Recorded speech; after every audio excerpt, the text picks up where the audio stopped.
ლაბორატორიის კურატორს თანადგომისა ახლა უკვე დაავადებების მიმართულებით ვიყიდი და უშუალოდ ბატონ სოლომონის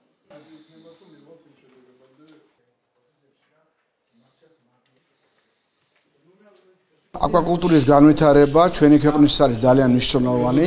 სწორედ ამ მიზნით ჩვენ შიდა ქართლში შევხვდით მეთევზე ფერმერებს, მათ გავაცანეთ ის კვლევები, რომელიც დაინერგა სრულად ახლახან, ეს არის სოფლის სახელმწიფო ლაბორატორიაში, ეხება თევზის ვირუსების კვლევას, ბაქტერიოლოგიას, პარაზიტოლოგიას და ჩვენ მზად ვართ ნებისმიერ გამოწვევას უპასუხოთ, რათა მოხდეს ჩვენი ქართული პროდუქციის ექსპორტი და მოხდეს პროდუქციის ინტეგრაცია სხვა ბაზრებს, ასევე შიდა ბაზარს მივაწოდოთ, რაც შეიძლება სუფთა პროდუქტი. ეს არის მნიშვნელოვანი. შევხვდით ჩვენ შიდა ქართლის და განსაკუთრებით გორის მეთევზე ფერმერებს, სადაც იქნა საუბარი იმ გამოწვევებზე, თუ რა გამოწვევებიც ჰქონდა დაყენებული ჩვენ მეთევზე ფერმერებს.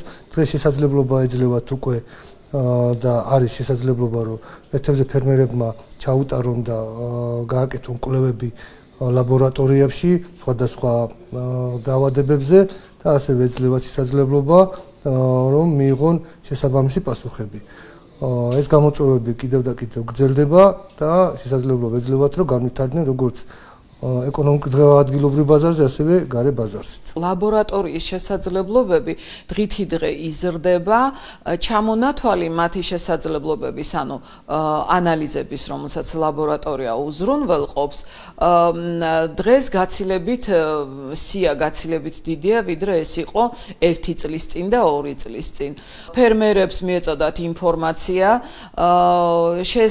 შეთავაზებული იქნა თანამშრომლობა ფერმერებისადმი.